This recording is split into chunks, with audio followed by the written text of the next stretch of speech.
1,20,000. ഏതാകുമാരാ ഈ പാർട്ടി ഇങ്ങനെ മത്സരിച്ച് വിളിക്കുന്നത്? ചങ്ങനാശ്ശേരിക്കാണ്. ഇത്തവണ തന്നെ മുതലാളിക്ക് അങ്ങനെ ചുടുവിന് അടിച്ചു കൊണ്ടുപോകാൻ. എടാ കുമാര, 1,40, 1,50, ചക്കോ, അവന്മാര് നമ്മളെ ചതിച്ചു. ഇന്നലെ പറഞ്ഞുറച്ച പോലെയല്ല ഇവിടെ വന്നപ്പോ. ഇനിയിപ്പോ എന്താ മുതലാളി നമ്മൾ ചെയ്യുക? 1,70, വാസും കൂട്ടരും ഇല്ലാകത്ത് ലേലം കലക്കി. 1,80,000.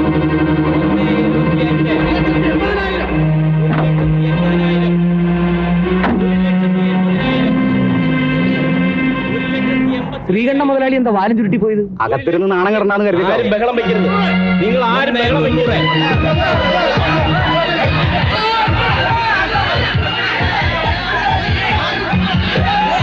നിങ്ങൾ ആരും ബഹളം വെക്കരുത്. അവരവരുടെ മാത്രമേ ലേലം തുറന്നാൻ പറ്റുള്ളൂ. എല്ലാവരും നിശബ്ദരായി അവരവരുടെ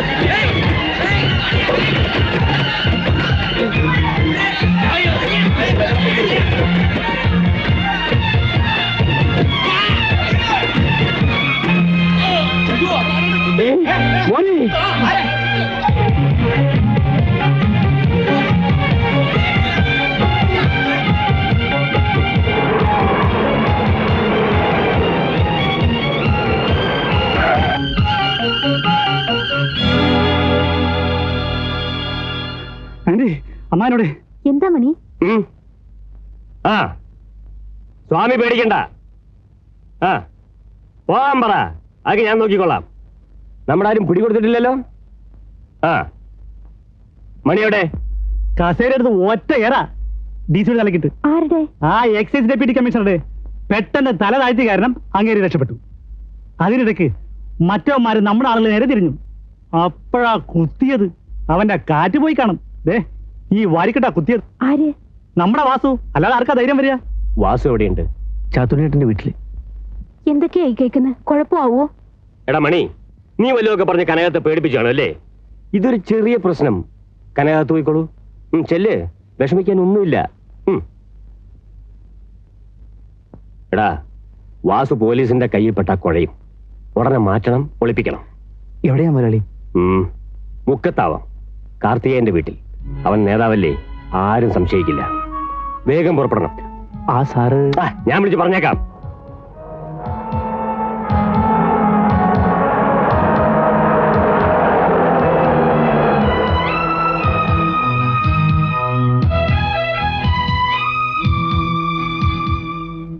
ആരാ വാസു? ഞാനാ. മോനെ ആ ടോർച്ച് വാ.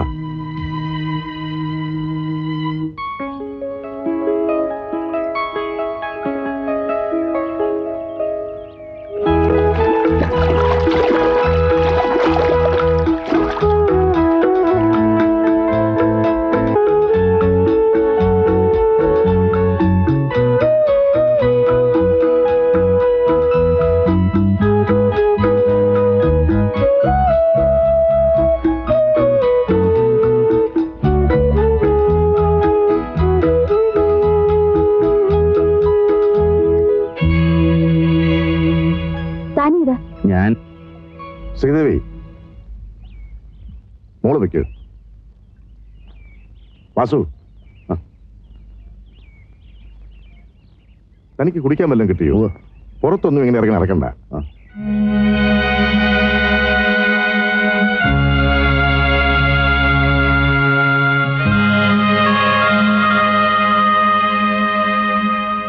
സാർ, കഴിഞ്ഞ ലേലത്തിൽ കുഴപ്പമുണ്ടാക്കിയ ശ്രീകണ്ഠനാണെന്ന് എനിക്ക് ഉറപ്പുണ്ട്. അല്ലെന്ന് അയാൾ വാദിച്ചാൽ? സത്യം സാറിന് അറിയാമല്ലോ. ഈ റേഞ്ചിലെ 7-6 ഗ്രൂപ്പും ചുളുവിൽ വിളിച്ചെടുത്ത അയാൾക്ക് പാളയം ഗ്രൂപ്പ് കിട്ടില്ലെന്ന് കണ്ടപ്പോ ഗുണ്ടകളെ ഇറക്കി ചെയ്യിച്ചതാണ്. ആകട്ടെ കൈമൾ, അതിന് നിർത്തിവെച്ച പാളയം മാത്രം റിയോക്ഷൻ ചെയ്താൽ പോരെ? പോരാ സാർ. ജില്ലാ കളക്ടർ എന്ന നിലയിൽ സാർ പറയുന്ന അനുസരിക്കാൻ ഞാൻ ബാധ്യസ്ഥനാണ്. പക്ഷേ ഇക്കാര്യത്തിൽ ശ്രീകണ്ഠൻ വിളിച്ചെടുത്ത അടക്കം വീണ്ടും ലേലം ചെയ്യണം. ഇല്ലെങ്കിൽ എക്സൈസ് ഉദ്യോഗസ്ഥന്മാരെന്ന് പറഞ്ഞ് ഞങ്ങൾ ഈ ഉടുപ്പും ധരിച്ച് നടക്കുന്നതിൽ അർത്ഥമില്ല സാർ. ഇത് ഡിപ്പാർട്ട്മെന്റ് ഒരു പ്രസ്റ്റീജ് ഇഷ്യൂ ആയിട്ട് എടുക്കണം. ഓൾ റൈറ്റ്, എങ്കിൽ നിങ്ങൾ ഒരു റിപ്പോർട്ട് എഴുതരും.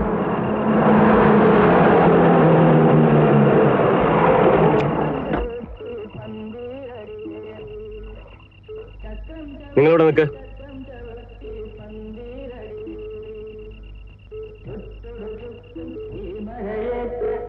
നമസ്കാരം. വരൂ. ഇരിക്കൂ. സാറിനോടൊരു കാര്യം പറയാൻ.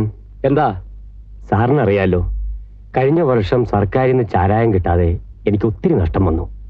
ഇത്തവണ അത് നികത്താനുള്ള ശ്രമത്തിലായിരുന്നു ഞാൻ. ഇന്ന് കേട്ടു ഞാൻ വിളിച്ചെടുത്ത ഷാപ്പുകൾ എനിക്ക് ഉറപ്പിക്കരുതെന്നും പറഞ്ഞ് സാറ് റിപ്പോർട്ട് ചെയ്തെന്ന്. ശരിയാണ്. എന്നെ ബുദ്ധിമുട്ടിക്കരുത് സാർ. എന്റെ പ്രയാസങ്ങൾ പറയണ്ട. പിന്നെ എന്താണ് ചെയ്യേണ്ടതെന്ന് വെച്ചാൽ? എന്ത് ചെയ്താലും എന്റെ പ്രിൻസിപ്പിൾ വിട്ട് ഇക്കാര്യത്തിൽ ഞാൻ പ്രവർത്തിക്കില്ല. എന്നങ്ങ് ഉറപ്പിച്ച് പറയാതെ. 5-8 കൊല്ലമായിട്ട് സാറിന് എന്നെ അറിയാമല്ലോ. ഇയാൾ കാണിച്ച നെറുകേടുകൾ മുഴുവൻ അറിയാം. കൈമൾ സാർ, തന്റെ രാഷ്ട്രീയ സ്വാധീനവും പണത്തിന് തിളപ്പും കൊണ്ട് എന്ത് പോക്രിത്തരവും കാണിക്കാമെന്ന് വിചാരിച്ചോ? അതിന് ഭയപ്പെടുന്നവനല്ല ഞാൻ. ഒരു ഡിപ്പാർട്ട്മെന്റിനെ മുഴുവൻ തന്റെ ചൊൽപ്പടിക്ക് നിർത്താമെന്നാണ് ഉദ്ദേശമെങ്കിൽ അതിന് എന്നെ കിട്ടില്ല. കിട്ടുവോ? തന്നെക്കാ വലിയവരെ ഇറങ്ങി പോണം മിസ്റ്റർ. എടാ കൈമളെ, നിന്റെ ഒരു ഡിപ്പാർട്ട്മെന്റ് മാസത്തിൽ 1000 ചില്ലുവാനും രൂപ ശമ്പളം വാങ്ങുന്ന തനിക്ക് ഈ മാളിക പണിയാൻ എവിടുന്നാടോ കാശ്? തന്റെ തറവാട്ട് സ്വത്തോ അത് തന്റെ അപ്പം സമ്പാദിച്ചോ? ശ്രീകണ്ഠൻ, നിന്റെ ഒരു പ്രിൻസിപ്പിൾ മൂത്ത പെണ്ണിന് ലക്ഷങ്ങൾ സ്ത്രീധനം കൊടുത്ത് കെട്ടിച്ചയക്കാനുള്ള പണം എവിടുന്നാടോ? എന്നെ പോലെയുള്ള പാവപ്പെട്ട അബ്കാരി കോൺട്രാക്ടർമാരെ ഞെക്കിപ്പിഴിഞ്ഞെടുത്ത കാശല്ലടോ. നിർത്തണോ? എനിക്ക് രാഷ്ട്രീയ സ്വാധീനം വേണ്ട. ഈ നിമിഷം നിന്നെ കുടുംബത്തോടെ വെട്ടിനുറുക്കാൻ ഇവര് മതി. ഇല്ലെങ്കിൽ നാളെ കാലത്ത് 10 മണിക്ക് താൻ എഴുതി കൊടുത്ത റിപ്പോർട്ട് പിൻവലിക്കണം. വാടാ.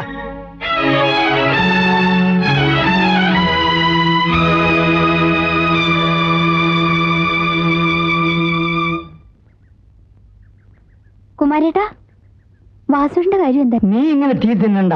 ആ കേസ് രാജിയായി. കൊള്ളാണോ കുമാരേട്ടാ? കുത്തുകൊണ്ടോന്ന് തന്നെയാ ഒത്തുതീർപ്പിന് ഇങ്ങോട്ട് വന്നത്. ശാരദ പോ, വാസു വീട്ടിൽ വന്നു.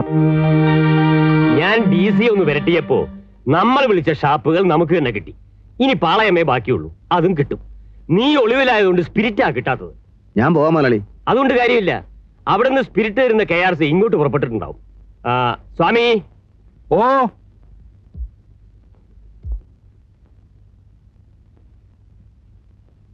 ശ്രീയേട്ടൻ കുളിച്ചോ?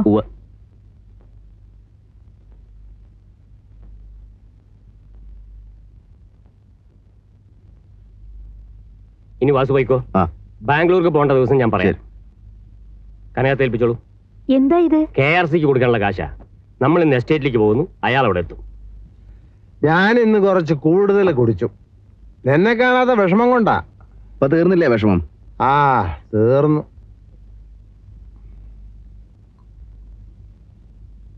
വാസുവേട്ടൻ പോയ പിന്നെ അച്ഛൻ ഇവിടെ കിടന്ന് ബഹളമായിരുന്നു. കണ്ടവർക്ക് വേണ്ടി വഴക്കിന് പോയിട്ട് വല്ലതും പറ്റിയാ അപ്പ ആരും ഉണ്ടാവില്ല നോക്കാൻ. ഒരാളുണ്ടാവും. ആര്?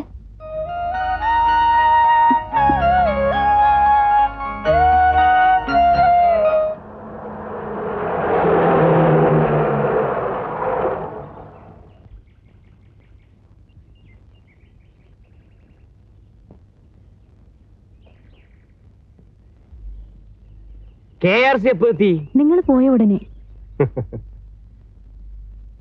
Hello sir. ഹലോ. ഞാൻ നമ്മുടെ ചാരായം മിക്സ് പண்ற സ്ഥലത്ത് പോയിരുന്നേൻ. കനകം എടുത്തു വെക്കേ. You see, Mr. Srikandan, big guns like politicians, government officials, factory owners, இவங்க எல்லாரும் சேர்ந்த சிண்டிகேட்ல நான் ஒரு சின்ன ஏஜென்ட். இந்த மாசம் சப்ளை பண்ண ஃபுல் ஸ்பிரிட்டுக்கு மொத்த பேமெண்ட் வாங்காம நான் பெங்களூர் போவே முடியாது. எல்லாரும் சேர்ந்து என்ன கொலையே பண்ணி போட்டுடுவாங்க. എന്റെ പണം കിട്ടാത്തതുകൊണ്ട് KRC ചാവണ്ട. നെക്സ്റ്റ് ലോഡ് എപ്പോ അത് ചൊല്ല്. ഇங்க സ്പിരിറ്റ് கொஞ்சம் கூட இல்லை. முதல்ல பணம் கொடுங்க, அப்புறம் லாரி அனுப்புங்க. ஸ்பிரிட் தானா வரும்.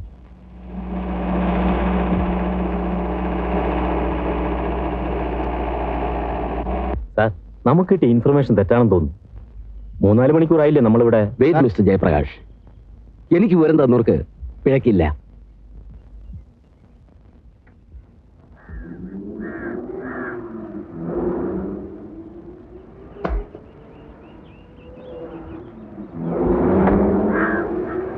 നിർത്താൻ!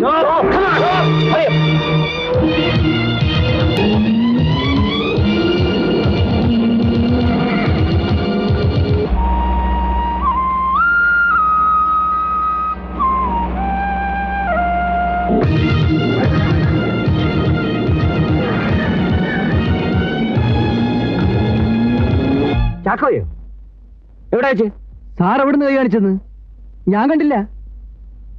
സാർ ഇത് കാലിയാ.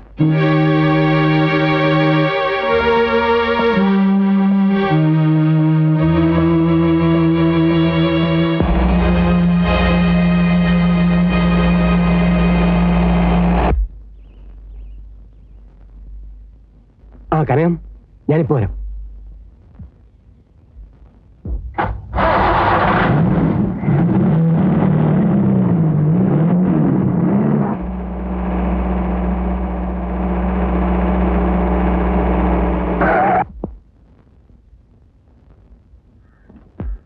ആ എക്സൈസുകാരെ വെട്ടിക്കാൻ ചാക്കോ എടുത്തൊരു പ്ലാനാ. വഴിയിൽ സ്ക്വാഡുകാർ നിൽക്കുന്ന വിവരം ഞങ്ങൾക്ക് നേരത്തെ അറിയാമായിരുന്നു. ഒരു പിടിയെടുത്ത്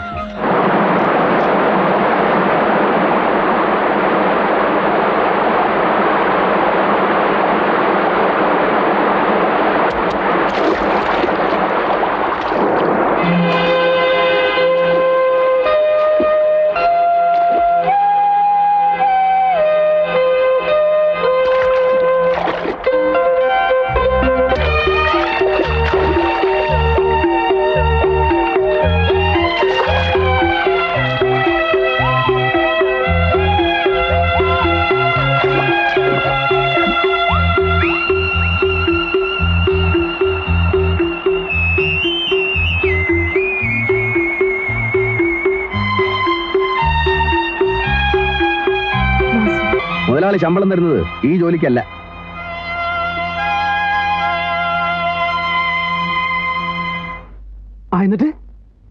എന്നിട്ടെന്തായെന്ന് എന്നിട്ടെന്താ ഞാൻ ഇങ്ങോട്ട് പോന്നു.